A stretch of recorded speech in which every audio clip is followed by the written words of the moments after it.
अस्सलाम वालेकुम रहमतुल्लाह दोस्तों, welcome to Bilal Moin channel. अगर आप नए मेरे चैनल पर या आपने अभी तक सब्सक्राइब नहीं किया है तो प्लीज़ सब्सक्राइब कर दें और क्लिक कर दें बेल आइकन को। ये सब्सक्राइब का बटन नीचे रेड कलर का, इसे दबा दें और साथ ही आप जो है वो बेल आइकन भी दबा दें ताकि मेरी आने वाली तमाम अपडेट्स आपको मिल जाएं। और साथ ही साथ मुझे आप इंस्टाग्राम पे भी फॉलो कर लें कि ये मेरी जो इंस्टाग्राम की आईडी है वो बिलाल_मोइन19 है। सो उस पर मेरी तमाम अपडेट्स आपको मिलती रहेंगी। सो हम डिस्कस करते हैं आज ओमान की अपडेट्स, लेकिन सबसे पहले हम डिस्कस करते हैं जो वीज़ास के बारे में एक न्यूज़ चल रही है, वो मैं थोड़ा सा आपको क्लेरिफाई कर दूं। देखें, वीज़ास होल्ड हैं इस वक्त। जो मिनिस्टर हैं उन्होंने ये कहा है कि क्योंकि अभी जो बाहर फंसे हुए लोग हैं ऑलरेडी, जिनके वीज़ास वैलिड हैं, रेजिडेंस वीज़ा, वही नहीं आ सके, तो अगर हम नया वीज़ा इशू कर देंगे तो क्या होगा कि ट्रैफिक बढ़ जाएगा, नए वीज़े वाले होंगे और जो ऑन होल्ड है ऑलरेडी वो भी होंगे। सो जब तक वो लोग वापस प्रॉपर तरीके से उनका वापस आना शुरू नहीं हो जाता, जो कि ऑलरेडी स्ट्रैंडेड है वहाँ पे एक्सपर्ट जो है अपना बाहर के मुल्कों में, जो पाकिस्तान, इंडिया, बांग्लादेश वगैरह में, वो वापस आ जाए, उसी के सिलसिले में एक ट्रायल भी आज एयरपोर्ट पे किया गया है। उन पे पूरा प्रोसीजर वगैरह, पीसीआर टेस्ट, तरसुल और ये वो पूरा एक ट्रायल उस पर किया गया कि वो लोग वापस आएंगे, जब रश बढ़ेगा तो किस तरह से उसको टैकल किया जाएगा। तो ये वीजा आप ये कह लें कि परमानेंटली क्लोज नहीं हुए, लेकिन just for time being hold किए गए। जैसे ही मामला सर्कुलेट होना शुरू हो जाएंगे, लोगों का आना शुरू हो जाएगा, देख लेंगे माहौल सही चल रहा है, केसेस की तादाद को स्टडी किया जाएगा, क्योंकि ये जो कोविड-19 है प्रॉपर एक स्टडी चल रही है इसके बैक एंड पे। पूरी जो भी डिसीजंस आप देखते हैं ना, हर हफ्ते आ रहा है, हर रोज आ रहा है, ये उन स्टडी की बेसिस पे आ रहा है कि अब क्या करना है, अब क्या स्टेप लेना है, अब आगे क्या करना है। सो वीजाज जो है नए वाले वो ऑन होल्ड हैं, वो खत्म नहीं हुए कि बस ऐसा नहीं खुदा ना खास्ता कि आइंदा कभी ओमान में वीजा इशू ही नहीं होगा, ऐसा कुछ भी नहीं है।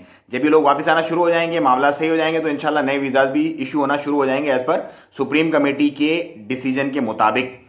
तो ये तो वीजा के बारे में उम्मीद है आपको क्लियर हो गया होगा। बहुत सारे लोग बोल रहे थे यार हम इंश्योरेंस वहां से लें या यहां से आगे लें। इंश्योरेंस आपको लेके आनी पड़ेगी। जब आप एयरपोर्ट पे उतरते हैं तो आपके हाथ में इंश्योरेंस होनी चाहिए, फिर वो आपको अंदर अलाउ करेंगे। ऐसे नहीं कि यार हम अंदर जाएंगे, घुसेंगे, मस्कत से जाके हम खरीदेंगे इंश्योरेंस ना।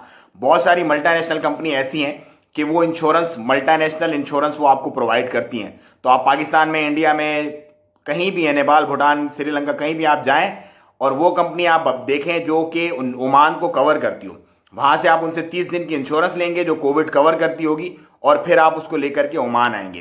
तो वीज़ा और इंश्योरेंस से मुताल्लिक ये हो गया मेरा मामला। मेरा ख्याल है क्लियर, आपको बिल्कुल अच्छे तरीके से समझ आ गया होगा। बाकी पीसीआर टेस्ट तो एयरपोर्ट पे ही वो लोग करेंगे आपका। बहुत सारे लोग कह रहे हैं जो प्रोटेक्टर अब लगवाने जा रहे हैं पाकिस्तान में, वो भी बोल रहे हैं कि टेस्ट करें। सो देखिए, वो टेस्ट आप रिपोर्ट रख सकते हैं ज़रूर, लेकिन यहां पर आके आपको ये टेस्टिंग ज़रूर करवानी पड़ेगी। 25 रियाल इसके आपको चार्जेस भी देने पड़ेंगे। अब हम डिस्कस करते हैं, मस्कत म्यूनसिपलिटी ने रेड किया लास्ट नाइट एक रेस्टोरेंट को जो होल्ड कर रहा था नाइट पार्टी। अब देखें, थोड़ा सा मामला सही हुआ, नाइट पार्टियां शुरू हो गई। अबे भाई, खुदा का खौफ करो यार। लोग अभी भी, आपको पता है, गिराफ ऊपर है, डेथ हो रही है डेली, मसले मसाइल हो रहे हैं। सो इस तरह की जो अनासिर होते हैं ना कुछ, वो सारा मसला खराब हो जाता है उनकी वजह से।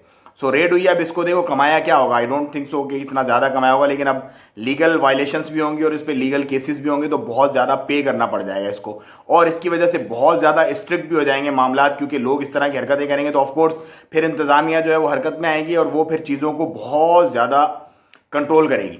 सो ये था कुछ वीज़ास को लेके और ओमान को लेकर के कुछ अपडेट्स। केसेस का आपको पता है कि मिनिस्ट्री जो है वो बताती नहीं है 2 दिन छुट्टी वाले दिन। अब मैं इंशाल्लाह आपको संडे के दिन अपडेट करूंगा केसेस की क्या कंडीशन है, लेकिन अपने आप को आप सेफ एंड सिक्योर रखें और अपना बहुत ख्याल रखें। अस्सलाम वालेकुम।